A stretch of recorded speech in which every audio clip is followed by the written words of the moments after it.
Entonces estamos en la carta. Bueno, chicos, vamos a empezar carta 28. Ya habíamos hablado un poco de la carta 28. Vamos a empezar con la invocación de Radha.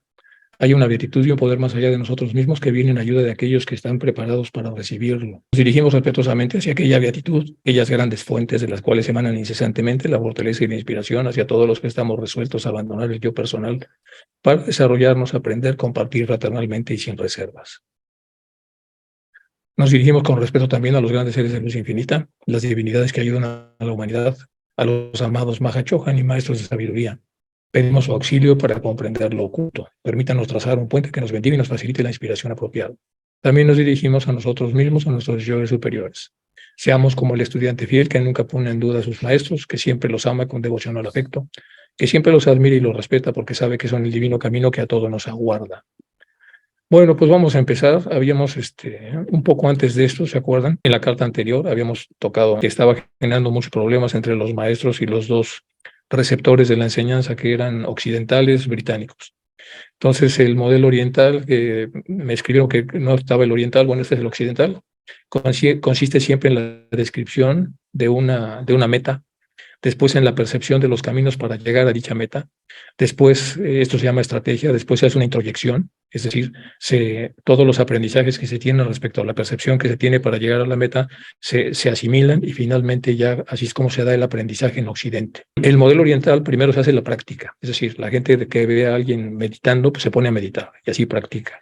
Después analiza qué tan bien o qué tan mal está imitando a qué hace la práctica. Después viene la adecuación de la práctica que está haciendo y finalmente el aprendizaje. Entonces, es decir, el modelo oriental primero practica, el modelo occidental hace un mapa, hace una meta y finalmente lo realiza. En el reino animal es más cercano al modelo oriental. Si nosotros vemos en la mayor parte de los animales tienen percepción de lo que hace la madre, los aguiluchos, todos ellos. Después hay una reproducción motora. Y después de la reproducción motora, una mejoría de la reproducción motora hasta poder imitar o incluso mejorar lo que hace la madre. Entonces, digamos que es un modelo más naturalista. Estamos viendo que primero un estudiante entra con vectores por todos lados, es decir, tiene cosas a favor y en contra de lo que está estudiando. Después empieza a dividir en dos su terreno y empieza solamente a ver aquellas cosas que tienen que ver con aquello que estudia. Después cierra y empieza a ver las cosas como un discernimiento, va cerrando poco a poco cada vez más hasta llegar a este punto. Y cuando estamos en ese punto, el pensador se va hacia el yo superior o hacia el yo inferior. Y entonces nos da este sistema, un sistema del yo superior, nuestros hermanos mayores, los maestros, después tenemos acá a los que estamos aprendiendo de ellos y finalmente a los que dudan de ellos. Entonces tenemos esta división y es lo que está haciendo mucho ruido en la transmisión de la enseñanza con los maestros. Luego colocaron los maestros o hablaron mucho del libro de astronomía popular. ¿Se acuerdan de Flammarion? Entonces, aquí lo único que preguntamos es cómo colocar cognitivamente o vivencialmente lo que ya se ha aprendido. Bueno, pues aquí hay varias cosas, ¿no? Hay varios temas que también fueron explicados la sesión pasada, en donde a través de lo que aparece en este libro, que es muy antiguo, podemos ver entonces cómo se hace un modelo mixto de aprendizaje. Por eso es que en un momento determinado siempre se toca a este libro como un libro muy peculiar. Bueno, y ahora arrancamos ya con el resto de la carta. Dice el maestro: no se necesita ser un abogado en esta o cualquier existencia previa para exponer simples hechos. No hay necesidad alguna de hacer que la mala causa parezca como la mejor, cuando la verdad es tan simple y tan fácil de decir. En mi observación, ustedes asumen la posición de que de no ser uno experto en el conocimiento arcano, consumirá su embrionaria sociedad una energía, etc. Usted se la aplicó a usted mismo cuando yo no quería decir eso. La referencia era las esperanzas de todos aquellos que podrían desear entrar en la sociedad bajo ciertas condiciones exigidas de antemano, y en las cuales insistieron mucho usted y el señor Sinnett. Aquí lo que está diciendo el maestro es que fueron el mismo Hume y Sinnett los que pusieron una serie de condiciones para que la gente pudiera acercarse a la sociedad teosófica que estaba recién empezando a funcionar.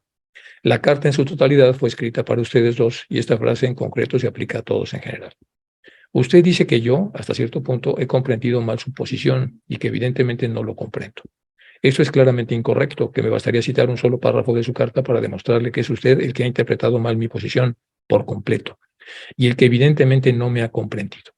¿Qué otra cosa hace usted sino actuar bajo una impresión errónea cuando en su afán por rechazar la idea de no haber soñado nunca en crear una escuela, dice de la proyectada rama anglo-india, esa no es una sociedad mía?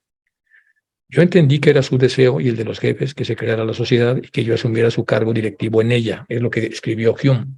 A eso le contesté que si bien había sido nuestro constante deseo que se crearan ramas de la sociedad teosófica en el continente occidental, entre las clases más cultas, en calidad de precursoras de una fraternidad universal, eso no era así en su caso. Nosotros, los jefes y yo, rechazamos por completo la idea de que esta era nuestra esperanza, por más que pudiéramos haberlo deseado con la relación a la proyectada sociedad. Bueno, esta sociedad asociada a la fraternidad universal, que estaba vinculada a lo que querían formar los dos ingleses, empezó a estar llena de malos entendidos. Vamos a ver ahora con más detalle. Ya nos quedamos más o menos por acá y entonces ahora sí entramos más en el análisis de la carta. La aspiración a la confraternización entre nuestras razas, y aquí aparece una palabra interesante, confraternización, es decir, la unión fraterna entre las dos razas para compartir lo mejor de ambas y generar un tercer producto mejor que los dos productos anteriores, es una confraternización, no encontró respuesta. Más aún, fue desdeñada desde el primer momento. Y de ese modo fue desechada, incluso antes de que yo recibiera la primera carta del señor Sinet. Por su parte y desde el principio, la idea consistió solamente en fomentar la formación de una especie de club o escuela de magia. No fue pues una proposición nuestra ni fuimos nosotros los diseñadores de dicho plan. Vamos a repetir esto porque es muy importante. Todo esto se malentendió y después de malentenderse, entonces el señor Hume desde el principio tuvo la idea de fomentar la formación de una especie de club, es decir, un grupo selecto de personas en donde se iban a estudiar las cosas que tenían que ver con magia, es decir, la materialización de cosas, etc. ¿A qué entonces tanto esfuerzo para demostrarnos que estábamos equivocados? Fue Madame Blavatsky, no nosotros, quien concibió la idea, y fue el señor Sinet quien la asumió. A pesar del franco y honesto reconocimiento por parte de él en el sentido de ser incapaz de captar la idea básica de la fraternidad universal de la sociedad madre, su propósito consistía solo en cultivar el estudio de las ciencias ocultas, reconocimiento que debería haber evitado inmediatamente toda ulterior preocupación por parte de Madame Blavatsky, al haber logrado en principio, con mucha resistencia, debo confesarlo, el consentimiento de su propio jefe inmediato, y además mi promesa de cooperación en la medida en la que yo pudiera. Lo que está diciendo aquí el maestro Cachi. Vamos ahora a hablar un poco más de este tema, de las confraternidades, qué tan buenas o qué tan malas llegaron a ser, cuántas ideas hubo para hacerlas en un momento dado. Entonces vamos a volver a este slide un poco más adelante porque vamos a leer estas cosas que tienen que ver con lo que viene en la parte siguiente. Finalmente, por mi mediación, ella lo consiguió de nuestro jefe, más superior, a quien sometí la primera carta con la que usted me honró. Pero este consentimiento, que ténganlo en cuenta por favor, se obtuvo solo bajo la condición expresa e inalterable de que la nueva sociedad se fundaría como una rama de la fraternidad universal y de que entre sus miembros a unos cuantos elegidos, si aceptaban nuestras condiciones, en lugar de dictarnos las suyas, se les permitiría empezar en el estudio de las ciencias ocultas bajo la dirección por escrito de algún hermano. Pero nunca soñamos con un vivero de magia. Es decir, lo que Hume empezó entonces a formar o a entender, según él, es que se trataba de hacer un pequeño club con algunas personas que iban a empezar a encontrar la forma de hacer cosas que normalmente no se pueden hacer en el contexto natural de lo que sucede en el plano físico. Y vamos a hablar aquí de algunas cosas, está hablando aquí de la fraternidad universal, vamos a hablar de fraternidad universal. Es el primer objetivo de la sociedad teosófica, formar un núcleo de fraternidad universal de la humanidad, sin distinción de raza, ciencia, sexo, casta o color.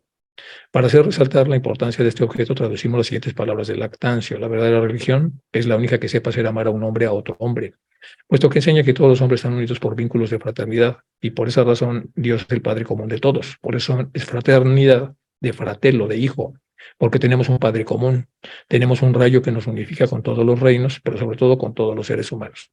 Mientras más ascendemos en la escala en la que podemos ascender, más nos encontramos todos unidos en lo mismo.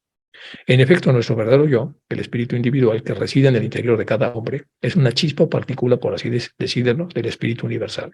Siendo ambos idénticos en esencia y debido a esta unidad de origen y esencia, todos los seres humanos somos esencialmente idénticos. Bueno, esto ya lo sabemos todos, pero básicamente esa es la idea de lo que sería una fraternidad universal. Vamos a regresar ahora a la anterior. Dice, hay un monte que se llama Abrayagiri, monte impávido, imprévido, situado en Ceilán. Se halla allí un antiguo vihara o monasterio en donde el célebre viajero chino Fagien encontró 5.000 sacerdotes y ascetas budistas en el año 400 de nuestra era. Era una escuela llamada Abigairi Vashina, escuela de la selva secreta, Esta escuela filosófica fue considerada como herética, puesto que los ascetas estudiaban las doctrinas tanto del grande como del pequeño vehículo, esto es, los sistemas Mahayana e Himayana y también el Triyana, o los 3 grados sucesivos de yoga, exactamente lo mismo que la ciencia de cierta fraternidad hace hoy día más allá de los Himalayas. Hay que ver esto con cuidado porque las escuelas profundas que han tratado de restablecer, de rescatar o resguardar todo este conocimiento ocultista, ha habido varios intentos que han existido desde hace mucho tiempo y entonces por eso se escribe esto. Dice, todo lo que ellos estudiaban en el año 400 después de Cristo es exactamente lo mismo que cierta fraternidad, la fraternidad blanca, hace hoy día más allá de los Himalayas. Esto prueba que los discípulos de Katayana han sido y son antisectarios como sus humildes admiradores, que son los teósofos de la actualidad. Eusebio y más tarde de Quincy declararon que eran lo mismo que los cristianos primitivos, lo cual es más que probable. El título de hermano usado en la iglesia primitiva era esenio. Constituían una fraternidad o coinovión o comunidad parecida a los primeros conversos. Esto viene en Isis sin velo de Blavatsky. Luego tenemos a los hermanos de la luz y aquí lo que esta fraternidad dice de la gran autoridad en materia de sociedades secretas. El hermano Kenneth Mackenzie en el año 1498 estableció en Florencia una orden mística titulada Frates Lucis, los hermanos de la luz. Entre los miembros de esta orden figuraban muchos, Pasqualis, Cagliostro, Swedenborg, Martín, Elías Levi y muchos otros místicos eminentes. Su salida, sus miembros fueron sumamente perseguidos por la Inquisición, como es obvio, y es una corporación reducida pero sólida, y sus miembros están por todo el mundo hasta la actualidad, la famosa Hermandad de la Luz. Es decir, ha habido intentos de hacer hermandades en donde se pueda conservar los estudios ocultistas, pero Hume entendió mal la señal y lo vio como un club de magia, es decir, es simplemente las condiciones para poder aparecer o materializar cosas sin necesidad de que hubiera ningún desarrollo interior asociado a estas prácticas. Continúa la carta, dice una organización como la proyectada por el señor Sinet y por usted es inconcebible entre europeos y se ha convertido en casi imposible incluso en la India. A no ser que ustedes estén preparados para ascender a una cima de 18.000 o 20.000 pies entre los glaciares de los Himalayas, cosa que no va a suceder. Es decir, si incrementan su vibración, esta es una alegoría, lo suficiente, pues como podría hacerse una sociedad de ese tipo. Dado que usted comenta que la condición expresa e inalterable de la nueva sociedad se fundaría como una rama de la fraternidad universal y de que entre sus miembros a unos cuantos elegidos, si aceptan nuestras condiciones en lugar de dictarnos las suyas, es posible una organización como la que se ha señalado, dice no, imposible. Aquí contesta el maestro, si esta fuera la pregunta, esta sería la respuesta del maestro. ¿Sugiere usted que nos falta ascender vibracionalmente a los europeos antes de fundar una sociedad como esa? Dice, bueno, pues si ustedes pueden subir a 18.000 o 20.000 pies entre los glaciares del Himalaya, sí, pero si no pueden obtener ese nivel de vibración, no pueden hacerlo. Repito la primera pregunta, dado que usted comenta que la condición expresa condición inalterable de que la nueva sociedad se fundara como rama de la fraternidad universal y que de entre sus miembros a unos cuantos elegidos, si aceptan nuestras condiciones en lugar de dictarnos las suyas, eso es importante, ¿es posible una organización como la que se ha señalado? Contesta el maestro, una organización como la proyectada por señor Sinet y por usted es inconcebible entre europeos y se ha convertido en casi imposible incluso en la India. Otra pregunta, ¿el fracaso de esta escuela prometedora fue más o menos en 1860? Bueno, viene aquí, dice, lo más importante y también más prometedora de esas escuelas en Europa. El último intento hecho en ese sentido fracasó estrepitosamente hace unos 20 años en Londres, o sea, por ahí de 1860. Entonces, después de hacer esta aseveración en la carta del maestro, nosotros podríamos preguntar, ¿el fracaso de esta escuela prometedora de la que usted habla fue más o menos en 1860? Porque si el maestro dice que fue hace 20 años y esto es en 1882, pues tendría que haber sido más o menos en ese año. Y el maestro agrega, era una escuela secreta para la enseñanza práctica de la magia, fundada bajo el nombre de un club por una docena de entusiastas dirigidas por el padre de Lloyd Linton. Con este propósito, él había reunido a los más ardientes y emprendedores estudiosos, así como también a los más adelantados del mesmerismo y la magia ceremonial, tales como el Piaz Levi, Ragazzoni y el Coptos Servan Bey. Bueno, ¿cómo fue aquella escuela que era prometedora? ¿Podría explicárnoslo? Pues ya aquí lo está explicando el maestro. Y sin embargo, en la pestilente atmósfera de Londres, el club tuvo un final intempestivo. Lo visité media docena de veces, dice el maestro, y me di cuenta desde el primer momento que allí no había nada que hacer. Y esta es también la razón por la que la Sociedad Teosófica Británica no avanza prácticamente ni un paso. Sus miembros pertenecen a la Fraternidad Universal, pero de nombre, y tienden, en el mejor de los casos, hacia el quietismo. Esa absoluta parálisis del alma, son intensamente egoístas en sus aspiraciones y no conseguirán otra cosa que la recompensa de su egoísmo, es decir, karma. ¿Considera usted que la atmósfera pestilente de Londres va a dificultar también el progreso de la sociedad teosófica? Sí, lo está contestando acá. La Sociedad Teosófica Británica no avanza por la misma razón, por la pestilente atmósfera de Londres. La calidad de los miembros también va a influir en el desarrollo de la Sociedad Teosófica si son intensamente egoístas en sus aspiraciones y no conseguirán otra cosa que la recompensa a su egoísmo. Bueno, esos son algunos de los comentarios que hacen los maestros en relación a...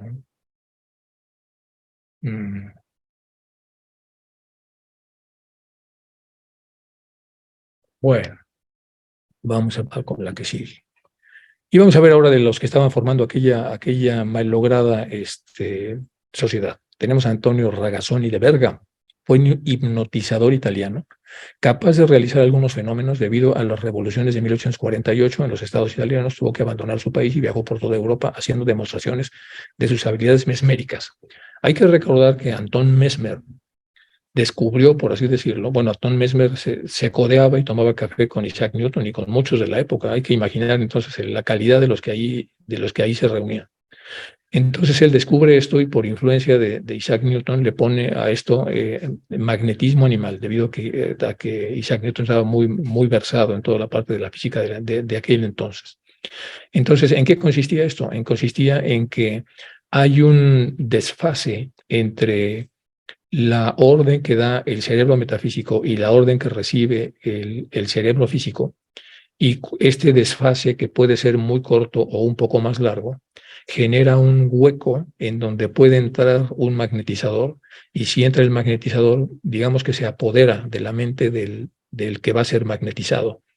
Y una vez magnetizada esa persona, pues queda hipnotizada, para hablar en términos modernos.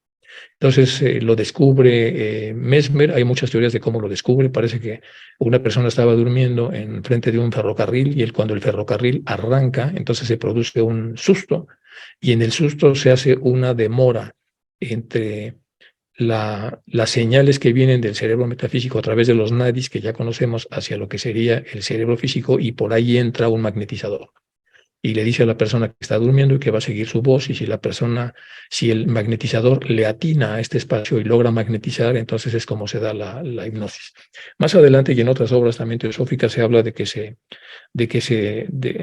expresan a través de la voz también átomos especiales que vienen cargados y que están magnetizados, y que son los responsables también de, al entrar un poco en la parte receptora del sujeto que no logra aislarlas o protegerse de ellas, logran entonces entrar estas nuevas conciencias en la mente de la persona que está recibiendo la información. Bueno, un poco para no hacer una introducción muy larga, bueno, pues entonces Antonio Regazzoni lee estrepitosamente todo lo que había hecho Mesmer, y luego hace pruebas él para tratar de emularlo y repetirlo, y lo consigue.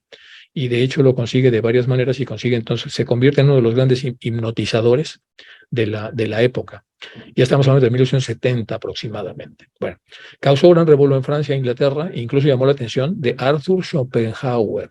Este último afirma en su libro sobre la voluntad en la naturaleza el capítulo sobre el magnetismo animal y la magia. Estamos hablando aquí entonces de cosas que la misma HPB más adelante va a hablar de este señor.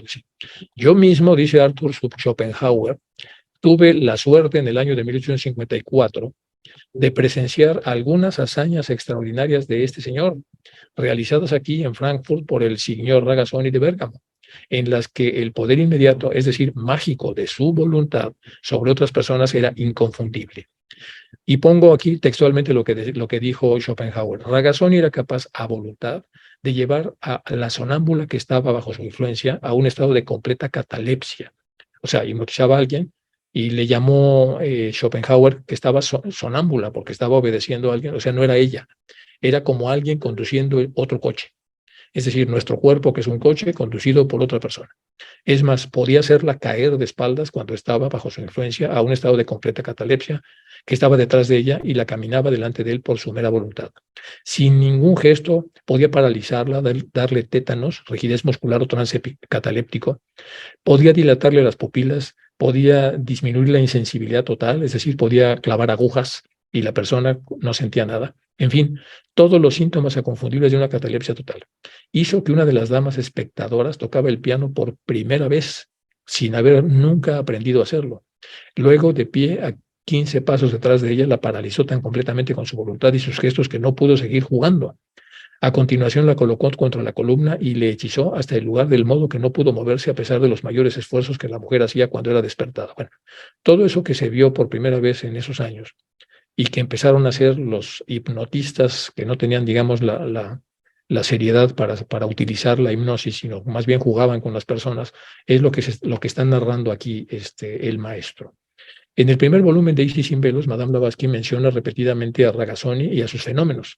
Ella también escribió: un hipnotizador poderoso, profundamente erudito en su ciencia, como el barón Dupotet, Ragazzoni, Pietro de Amicis de Bolonia, son magos, porque han convertido en los adeptos, los iniciados en el gran misterio de nuestra madre naturaleza, hombres como los mencionados anteriormente y tales fueron Mesmer, Cagliostro y en general Mesmer y Cagliostro controlan a los espíritus en lugar de permitir que sus súbditos o ellos mismos sean controlados por ellos. Bueno, lo que estaba diciendo Blavatsky, eso también es textual de Blavatsky, es que hombres como los mencionados anteriormente y tales fueron Mesmer y Cagliostro, llegaron a controlar a los espíritus en lugar de permitir que sus súbditos o ellos mismos sean controlados por ellos. Bueno, esto estamos hablando de los pormenores de esta ciencia. ¿Dónde viene esto que escribe Schopenhauer? En este libro, se llama Sobre la voluntad en la naturaleza, es un libro muy bueno y este es un trocito de este libro que es recomendable leerlo. Schopenhauer, como saben, es un filósofo de primera división, es un gran filósofo, y por lo tanto ponemos de este lado un trozo de lo que viene en ese libro, aparte de lo que ya se dice. En un capítulo, me parece que el 10 o el 12 es donde viene este relato. Dice: la voluntad, según Schopenhauer, es el sustrato íntimo intangible que da cohesión a la totalidad de las cosas. Vamos a leer esto porque es interesante. Schopenhauer, de alguna manera, era un tipo intelectualmente muy desarrollado. Dice, y está hablando de la voluntad. Dice: es un sustrato íntimo, intangible. Un sustrato, o sea, un derivado de algo íntimo, es personal, intangible, no se puede tocar, que le da cohesión a la totalidad de las cosas y a los seres del mundo. Desde la ley de gravedad hasta el eterno devorarse sin sentido de unas especies a otras en el que consiste la vida animal, todo es producto de la voluntad. Y luego sigue desarrollando este tema con la profundidad que estamos viendo sobre esta frase que acabamos de comentar. Para los que quieran leer en castellano, bueno, esta es una edición castellana de ese libro que es muy bueno. Vamos ahora con el barón Dupotet. Fue un hipnotizador de gran éxito. Algunos atribuyeron esto al hecho de que le faltaba el pulgar de la mano derecha, porque, pues claro, en aquella sociedad tan supersticiosa empezaban a buscar alguna cosa para tratar de explicar esto que no se conocía antes. Su reputación era tal que al parecer un hombre fue condenado por asesinato y ejecutado en base a las pruebas proporcionadas por uno de sus clarividentes, de Potet. Dirigió una escuela gratuita de magnetismo en París a partir de 1826 y de 1837 al 45 practicó la curación magnética en Londres, es decir, se utilizó la hipnosis como efectos de curación, donde trató con éxito a niñas epilépticas en el Hospital del Norte de Londres y según una corte del editor de Lancet, sus experimentos se convirtieron en hablar en la ciudad. Lancet era la gran revista científica, o fue la revista que todo el mundo científico leía durante el siglo XIX, y lo que hoy sería Scientific American fue Lancet. Ahí se publicaron la gran mayoría de los experimentos, de los descubrimientos. La gente culta relacionada con la ciencia se comunicaba con Lancet. Ahí vinieron los primeros medicamentos. En general, todo lo que tenía que ver con ciencia se publicaba en esta revista que tenía un pedigrí muy, muy importante. Para Dupotet, que mantenía correspondencia con hipnotizadores de todo el mundo, el mesmerismo era no muy diferente al socialismo utópico. Aquí entonces él se empezó a ser más sociólogo. Una ayuda para lograr la transformación social, incluso una revolución. ¿Qué es eso del socialismo utópico? Bueno, recuerden ustedes que estamos hablando aquí que tanto Karl Marx como Engels utilizaron a otro autor que se llama Morgan, y Morgan hablaba de que la sociedad se dividía en tres, que era el salvajismo, la barbarie y luego la civilización. Y dentro de la civilización venían una serie de parámetros que el mismo Engels puso en la propiedad, en la sociedad, en la propiedad privada y el Estado, la familia de la propiedad y el Estado, que este libro clásico de Engels, ahí pone que lo primero es el comunismo primitivo, luego viene del comunismo primitivo el, este, el esclavismo, después del esclavismo el feudalismo, y voy a esperar un poco porque está pasando un avión aquí donde estoy yo dando la clase, ¿no? Para que se quite un poco el ruido. Y entonces lo que dice Engels en este libro de la familia, la propiedad del Estado es que está primero el comunismo primitivo, después del comunismo primitivo viene el esclavismo, luego el feudalismo, después del feudalismo el capitalismo, y después del capitalismo el último eslabón es el comunismo científico. Por eso están hablando acá de esto, de aquí del socialismo utópico, que sería el científico. Un artículo de 1990 en la revista ocultista inglesa Lucifer lo elogia como un ferviente partidario del mesmerismo, cuya poderosa voz podía haber detenido la parodia del hipnotismo. Dupotet también buscó aplicaciones ocultas del mesmerismo. Elías Levi lo elogió mucho en su Historia de la magia y dijo que el magnetismo le había revelado los secretos de la magia. A diferencia de Levi, creía que el trance permitía el contacto con los muertos y con espíritus nunca encarnados, y su círculo creía en la influencia remota por medio de corrientes magnéticas. Fue miembro de la Sociedad Teosófica, este hombre, el barón Dupotet. Sus escritos fueron citados extensamente por Blavatsky, quien lo consideraba un adepto. En el descubrimiento del inconsciente, Henry Hellenberger considera que él ha desarrollado delirios de grandeza. Bueno, Ellenberger también es un autor muy potente, tiene un libro sobre el inconsciente que es un verdadero ladrillo, es enorme y es muy bueno, por cierto, hace análisis muy buenos. Es una lectura muy recomendable de Ellenberger y dentro de muchas otras cosas también habla del barón Dupotet y por supuesto como la hipnosis también era de uso de la psiquiatría, pues por supuesto que los psiquiatras reaccionan al uso del magnetismo animal de una forma no psiquiátrica y por lo tanto entonces por eso es que hizo ese comentario Ellenberger, pero así es como lo cita la literatura. Bueno, esa es la historia de la magia de Elías Levi. Como hablamos todo el tiempo de Elías Levi, ya me habían dicho que, bueno, me habían pedido que habláramos un poco más de él. Bueno, hay que hablar cuando resulta que surgen temas donde vuelve a surgir Elías Levi, que continuamente es citado. Entonces, bueno, pues aquí está el libro, se llama Historia de la magia. Esta es una de las primeras ediciones, así venía. Y en esta primera edición vienen aquí algunas cosas interesantes que dice del libro, puse algunas. Dice, asociaciones secretas de Rosacruces, Illuminati y francomasones dio significado a sus extraños ritos, a sus signos más o menos convencionalistas para justificar sobre todo su devoción en común, al igual que una clave de su poder. No es nuestra intención negar que sobrevino una profanación de las doctrinas y misterios de la magia. Ojo lo que dice Elías Levi. No es nuestra intención negar que sobrevino una profanación de las doctrinas y misterios de la magia, es decir, que había una serie de ritos secretos que fueron profanados, es decir, alterados o penetrados. Este abuso reiterado, una época tras otra, fue grande y terrible lección para quienes dieron a conocer imprudentemente las cosas secretas. Los gnósticos hicieron que los cristianos prohibieran la gnosis, y el santuario oficial fue clausurado por la alta iniciación. Así, la intervención de la ignorancia usurpadora comprometió la jerarquía de conocimiento, mientras los desórdenes dentro del santuario se reprodujeron en un estado, pues, de buen grado que no el rey siempre depende del sacerdote, y los poderes terrenales siempre buscan el aditum eterno de la instrucción divina o consagración de la energía para asegurar su permanencia. Aquí lo que está hablando Elías Levi, y con mucha razón, es que todas las sociedades que de alguna manera detentan el poder, que en este caso está hablando pues de los reinados de la época, normalmente se asociaban a los magos para tener como una vinculación de poder en donde a través de esta ciencia oculta que no conocía el pueblo, pero sí ellos podían comprar o contratar, podían mantenerse en el poder. La llave de la ciencia fue arrojada a los niños, dice Elías Levi. La llave de la ciencia fue arrojada a través de los usurpadores a los niños. ¿Y cómo era de esperar? Pues entonces esta práctica está extraviada. Y ahora las prácticas hipnóticas se usan a través de personas muy sucias, muy oscuras y hacen barbaridad y media. Esta es otra página del mismo libro, dice ser considerado persona, dice el mal existe, es otra de las páginas del libro. Es imposible dudarlo. Podemos obrar bien o mal. Hay seres que obran mal a sabiendas y deliberadamente.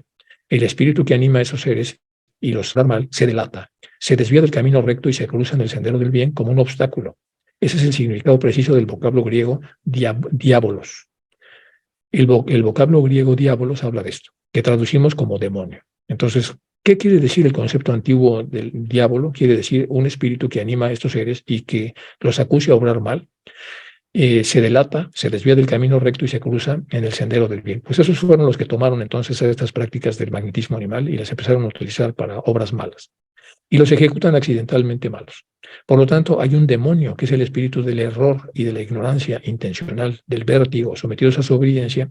Hay seres que son sus enviados, emisarios, ángeles, y es por esta razón que el Evangelio habla de un fuego eterno que está preparado y en un sentido predestinado para el demonio y sus ángeles.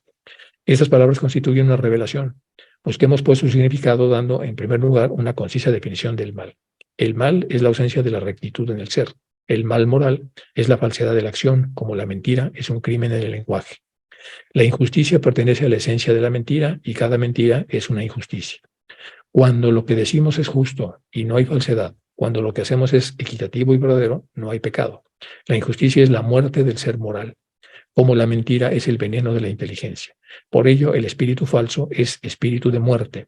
Quienes lo escuchan se convierten en sus incautos y él los envenena. Quienes lo escuchan se convertirán en sus incautos y él, este espíritu, los envenena. Mas si debiéramos asumir seriamente la personificación absoluta, él estará absolutamente muerto y absolutamente engañado, lo cual significa que la afirmación de su existencia debe implicar una patente contradicción. Jesús dijo que el demonio es un embustero como su padre. ¿Quién es entonces el padre del demonio? Quien quiera que dé una existencia personal viviendo según sus aspiraciones. El hombre que se endemonia es padre del espíritu encarnado, del mal. Pero hay un concepto temerario, impío y monstruoso tradicional como el orgullo de los fariseos, en última instancia una creación híbrida que asumió la mezquina filosofía del siglo XVIII con una defensa parente de esto. Se trata del falso Lucifer, de la leyenda heterodoxa, del ángel bastante orgulloso como para creerse Dios, bastante valiente como para comparar su independencia con el resto de un tormento externo, bastante bello como para adorarse a la luz divina absoluta, bastante fuerte como para reinar, incluso en las tinieblas y lamentaciones y convertir el trono de su fuego inextinguible. Ese es el Satán de Milton, herético, republicano, el falso héroe de las negras eternidades, calumniado como deforme. Bueno, ya vimos cómo escribe el Pías Levi. Una invitación para leerlo. Es un hombre bueno, se habla mucho de él, lo habla mucho de Blavatsky, obviamente los maestros también lo tocan continuamente y hablan normalmente bien de él.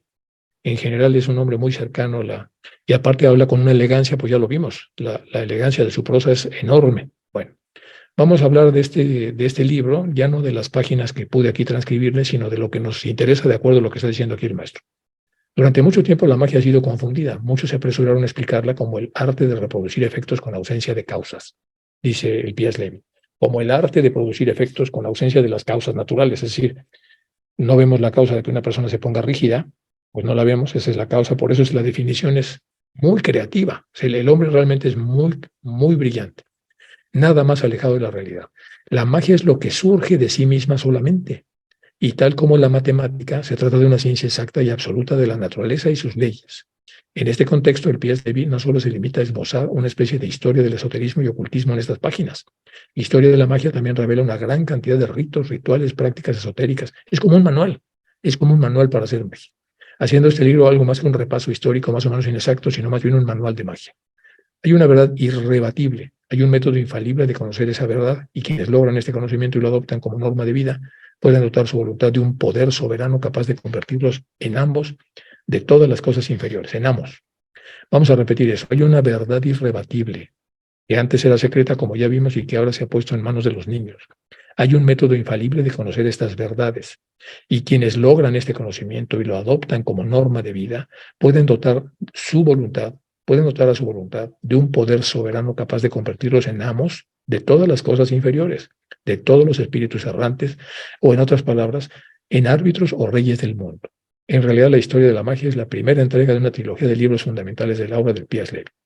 Está el Clef des Grands Misterios y sobre todo el dogma ritual de la magia que ahora vamos a ver dentro de un momento.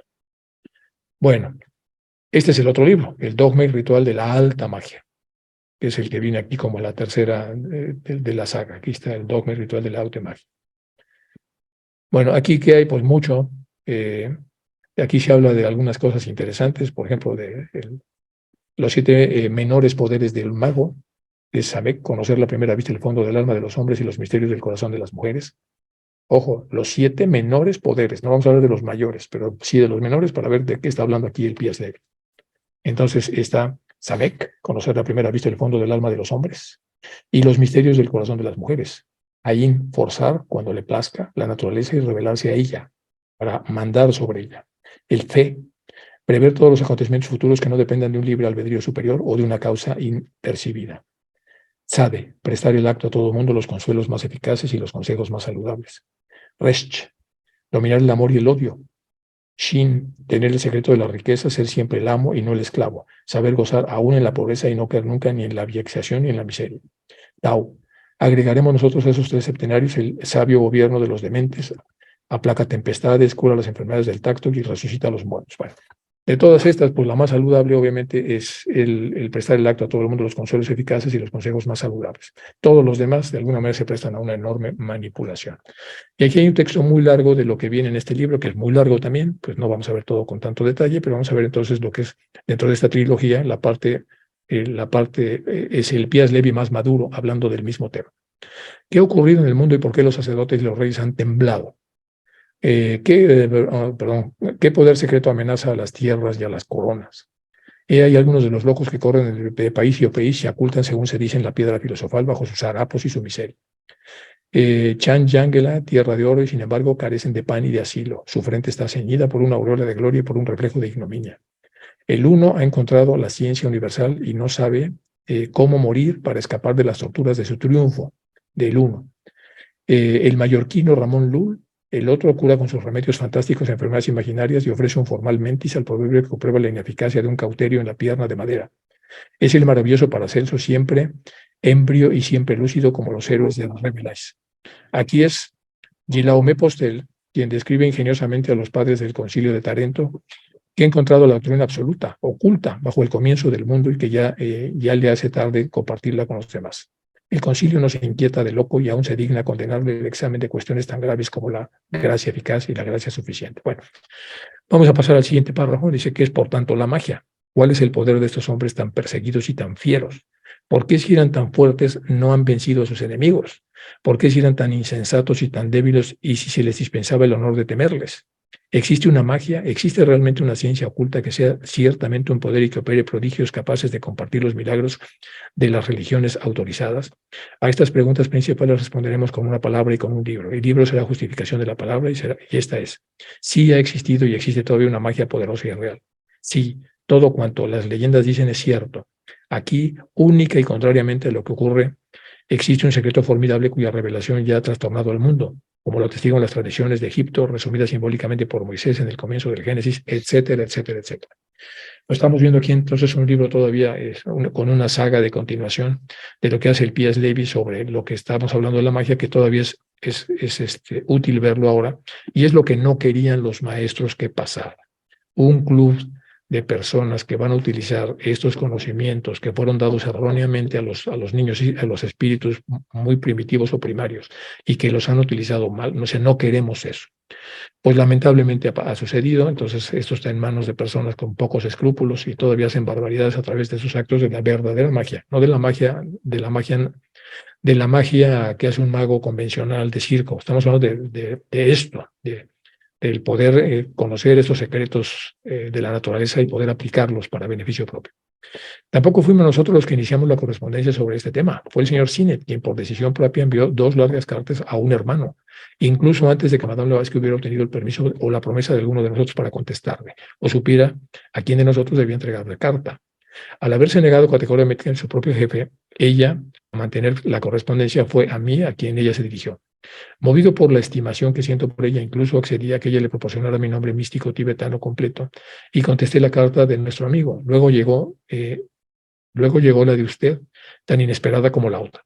Usted ni siquiera conocía mi nombre, le dice a Hume, pero su primera carta era tan sincera, su espíritu tan prometedor y las posibilidades que le ofrecía de hacer el bien en general parecían tan grandes, que si no grité eureka después de haberla leída y si no arrojé al momento mi linterna de Diógenes entre los matorrales, pues solo porque conocía demasiado bien a la naturaleza humana occidental. Y discúlpeme usted, sin embargo, incapaz de subestimar la importancia de esta carta, la llevé a nuestro venerable jefe, Mahachokan, aunque todo lo que pude conseguir de él fue únicamente el permiso de una correspondencia temporal con usted y dejarle que se expresara libremente antes de hacerle una promesa concreta. Es decir, el maestro por un lado vio a una gran potencialidad para ayudar a la humanidad, dice, y fue tan grande que casi estuve a punto de gritar Eureka. ¿Se acuerdan que Eureka es lo que gritó Arquímedes? Es el que gritó Eureka. Bueno, y no arrojó la linterna de Diógenes. ¿Se acuerdan que Diógenes buscaba, hay 2 Diógenes, pero Diógenes el que buscaba a un hombre honrado tenía una lámpara, que eso se hizo como una frase corriente, que hay que buscar un hombre honrado con la lámpara de Diógenes porque lo andaba buscando por todos lados y no lo encontraba. Nosotros no somos dioses, dice el maestro Cache. Incluso nuestros jefes esperan La naturaleza humana es insondable y la suya lo es tal vez mucho más que la de cualquier otro hombre que yo conozca. Ciertamente su última carta fue, si no todo el mundo de revelaciones, si por lo menos un provechoso comportamiento para mi acopio de observaciones sobre el carácter occidental, especialmente del anglosajón moderno y muy intelectual, especialmente del anglosajón moderno dentro del propio Occidente y que está muy intelectualizado. Pero desde luego que sería una revelación para Madame Blavatsky que no lo vio y por diferentes razones fue mejor que no la viera, porque hubiera podido hacer vacilar mucho a su fe y confianza en sus propios poderes de observación. Yo podía demostrarle a ella, entre otras cosas, que estaba tan equivocada respecto a la actitud del señor Sinet en este asunto como respecto de usted, y que yo, que había tenido nunca el privilegio de conocerle a usted personalmente como ella lo tuvo, le conocía mucho mejor que ella. Lo que está diciendo aquí es que pues, fue engañada de alguna manera Madame Blavatsky porque supuso entonces que contaba pues, con este señor que está aquí, que es Hume. Yo ya había formado absolutamente por adelantado de su carta, yo ya la había informado. Antes de que prescindiera la sociedad, ella estaba decidida a conseguirla por encima de todo para empezar y después arriesgarse a lo que viniera. La había prevenido de que usted no era un hombre para someterse a condiciones que no fueran las suyas propias, es decir, que no le gustaba ser mandado por nadie, ni siquiera dar un paso para la fundación de una organización en la que no estuviera él de alguna manera representado, por noble e importante que fuese, a menos que recibiera primero de antemano las pruebas de tales como las que nosotros generalmente no damos. Es decir, él exigía que se dieran una serie de cosas y que dieran fe más tangible de que estas cosas existían.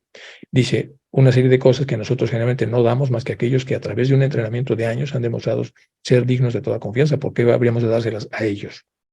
Ella se rebeló contra esta opinión y me aseguró que tan solo que aunque yo le diera a usted una prueba irrefutable de los poderes ocultos, usted se lo daría por satisfecho, mientras que el señor Sinet no lo estaría nunca. Y ahora que ustedes dos han tenido esas pruebas que pidieron y que los maestros hicieron, ¿cuáles son los resultados? Mientras el señor Sinet cree, y no se arrepentirá nunca de ello, usted permitió que su mente se llenara gradualmente con las dudas más odiosas y con las sospechas más insultantes. Si tiene la bondad de recordar mi primera breve nota desde Julián, verá que me referí entonces al decir que usted se encontraría con la mente emponzoñada. Usted me malinterpretó entonces, como siguió haciéndolo siempre, porque en esa nota yo no me refería a la carta del señor Olcott en la Gacela de Bombay, sino al estado de su propia mente de usted. ¿Estuve equivocado? Pues aparentemente no. Y aquí viene el asunto de lo que tuvieron que hacer para dar credibilidad, porque así lo exigían tanto Sinet como Hume. Usted no solo duda del fenómeno del famoso broche, usted no cree en absoluto en él, usted no cree en absoluto en él. Le dice usted a Madame Blavatsky que puede que ella sea una de esas personas que creen que los malos medios se justifican con buenos fines. Le dice usted a Madame Blavatsky que puede que ella sea una de esas personas que creen que los malos medios justifican con los buenos fines. O sea, que podemos hacer cosas feas siempre que se justifiquen porque tenemos un buen fin.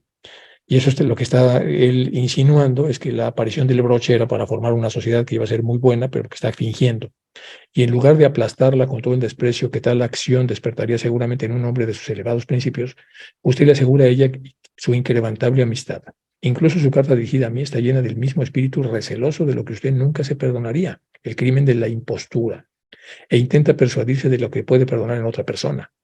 Mi querido señor, qué extrañas contradicciones. Habiéndome favorecido con semejante serie de inestimables reflexiones morales, consejos y sentimientos verdaderamente nobles, tal vez me permita facilitarle, a mi vez, sobre este particular, las ideas de un humilde. El hombre es un ser nacido de libre albedrío y dotado de razón, de los que derivan todas las nociones del bien y del mal. Él no representa per se ningún ideal moral determinado. El concepto de moralidad, dice el maestro, hay que tener ojo con esto. El concepto de moralidad se relaciona ante todo en general con el objeto o motivo y solo después con los medios o modos de... Voy a repetir, el concepto de moralidad, dice el maestro Cachi, se relaciona ante todo en general con el objeto o motivo por el que se hacen las cosas o se dejan de hacer y solo después con los medios o modos de acción. De esto se deduce que si nosotros no llamamos moral, y no podríamos hacerlo nunca, a un hombre que, siguiendo las normas de un afamado intrigante religioso, emplea malos métodos para un buen propósito, cuánto menos moral llamaríamos a aquel que emplea medios aparentemente buenos y nobles para lograr un fin decididamente malo o despreciable. Entonces aquí está haciendo un retruécano, está como volteando la situación para que lo vean de la manera exactamente contraria, Hume. Y de acuerdo con su lógica, y ya que ha confesado tales sospechas, Madame Blavatsky debería ser colocada en la primera de estas categorías y yo en la segunda. Es decir, ¿cuál es la segunda en la que lo colocarían a él de acuerdo a lo que está diciendo Hume? Que a aquel que emplea medios aparentemente buenos y nobles, pero para lograr un fin decididamente malo o despreciable. porque mientras que a ella se le otorga a usted hasta cierto punto el beneficio de la duda, conmigo no utiliza esas precauciones innecesarias y me acusa sin lugar a dudas de establecer un sistema engañoso. Bueno, y aquí está el famoso broche. Esta es la reseña que hace Malabancar, Damodar, y vamos a ver, pues está muy largo, pero bueno, vamos a ver un poco. Dice, la noche del 3 de octubre de 1880, la señora Hume organizó una cena en su casa en Simla. ¿Se acuerdan que Simla era la ciudad esta del norte de Delhi? Que cuando venía el verano, pues iban ahí para refugiarse un poco por la altitud que tenía de los calores que había en la India, que hasta la fecha todavía existen, donde ocurrió el primer fenómeno del broche. Estuvieron presentes en la cena el señor y la señora Hume, el señor y la señora Sinnett, la señora Gordon, el señor Hoch, el capitán Maitland, el señor Benson Davidson, el coronel Olcott y Madame Blavatsky. Los hechos fueron relatados en su momento en un breve comunicado redactado por su publicación y firmado por las 9 personas que presenciaron el acontecimiento. Madame Blavatsky le preguntó a la señora Hume si había algo que desearía particularmente. La señora Hume dudó al principio, pero poco tiempo dijo que había algo que le hubiera gustado especialmente que le trajera, a saber, una pequeña pieza de joyería que anteriormente poseía, pero que se le había regalado a una persona que ya no la tenía en su posesión. Madame Blavatsky le dijo entonces que si ella fijaba la imagen del artículo en cuestión de manera muy clara en su mente, ella, Madame Blavatsky, procuraría conseguirlo.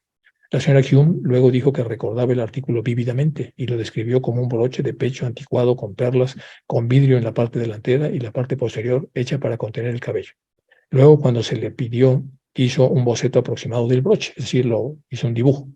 Madame Blavatsky luego envolvió una moneda atada en la cadena de su reloj en 2 papeles de fumar. Se le puso el vestido y dijo que se esperaba que el broche se pudiera obtener durante el transcurso de la noche. Al final de la cena le dijo al señor Hume que el papel en el que se había envuelto la moneda había desaparecido. Un poco más tarde en el salón dijo que el broche no sería traído a la casa, sino que se debe buscarlo en el jardín. Y luego, mientras el grupo salía acompañándola, dijo que había visto clarividentemente caer el broche en un macizo de flores en forma de estrella. El señor Hume indicó el camino hacia el macizo de ese tipo en una parte distante del jardín.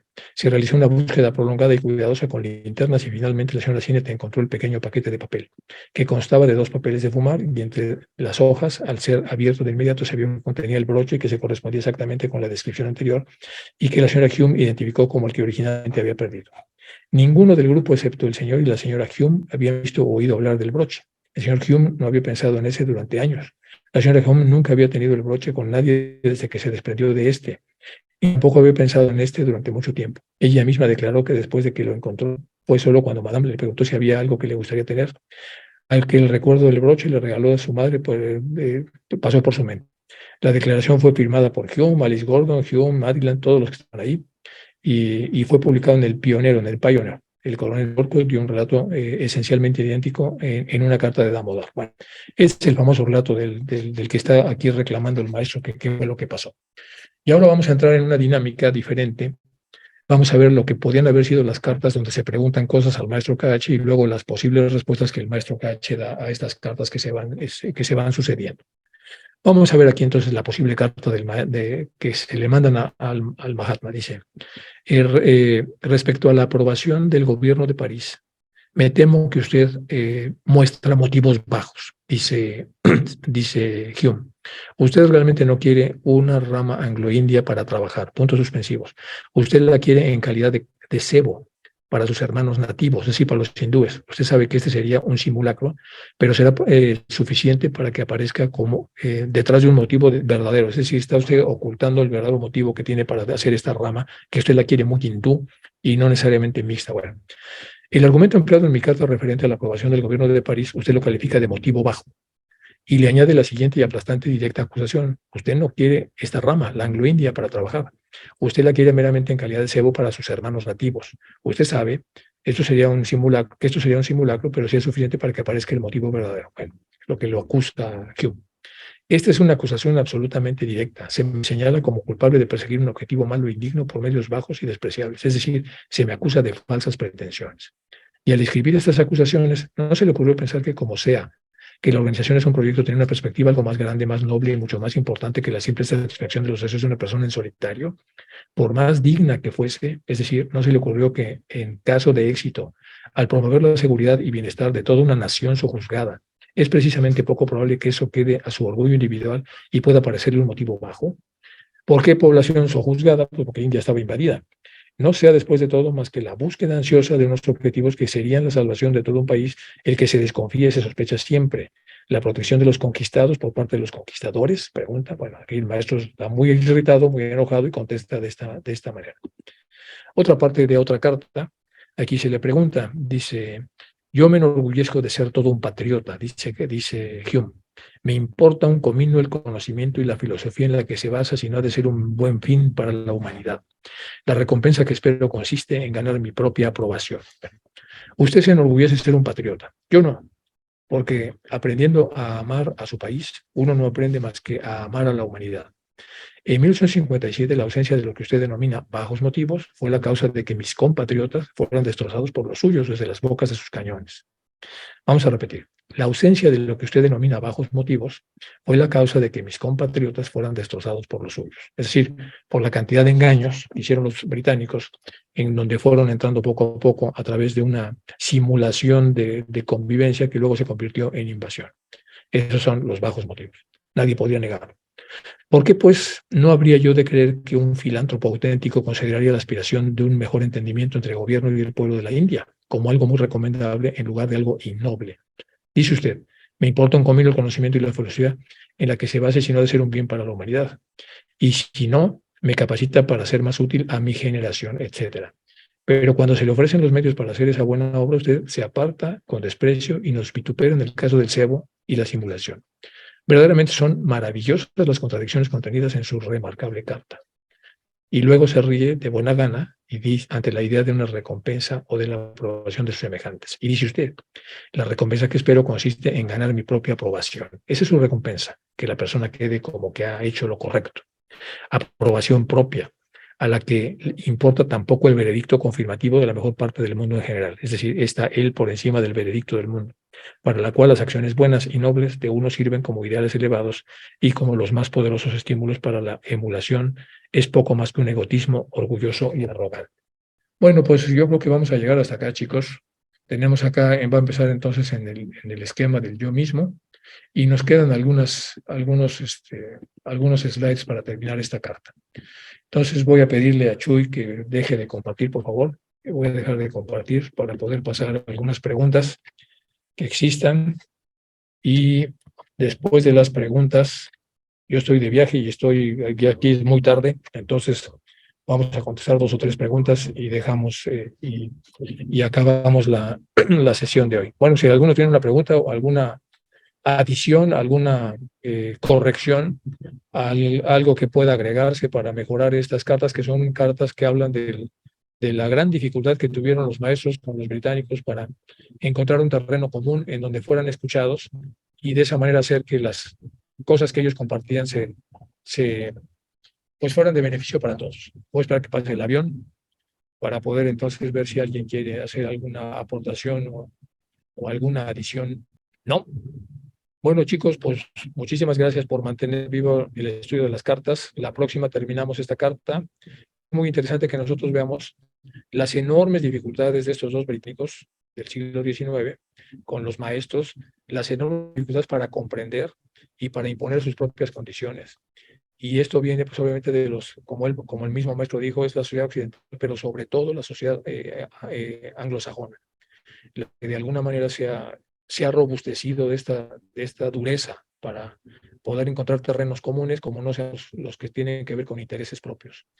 Y ya hay muchos libros que hablan de esos temas, ¿no? El hundimiento del Titanic, el no llegar a ser el primero en subir el Everest, a pesar de los grandes intentos que tuvieron los británicos, fue un neozelandés, no llegar a ser los primeros en llegar a la punta del sur de la Antártida, porque tampoco fue, porque lo hizo Amundsen, un noruego, tampoco llegaron a la punta importante del centro del Polo Norte, porque también lo hizo un noruego, y en general como que se empezó a voltear la suerte para lo que fue el Imperio Británico, una vez que entró en declive lo que fue la sociedad victoriana, pero mientras no entraba en declive, estábamos hablando de que era obviamente un imperio que a nadie le podía plantar cara porque era un imperio que se gestionaba muy bien, tanto militar como políticamente.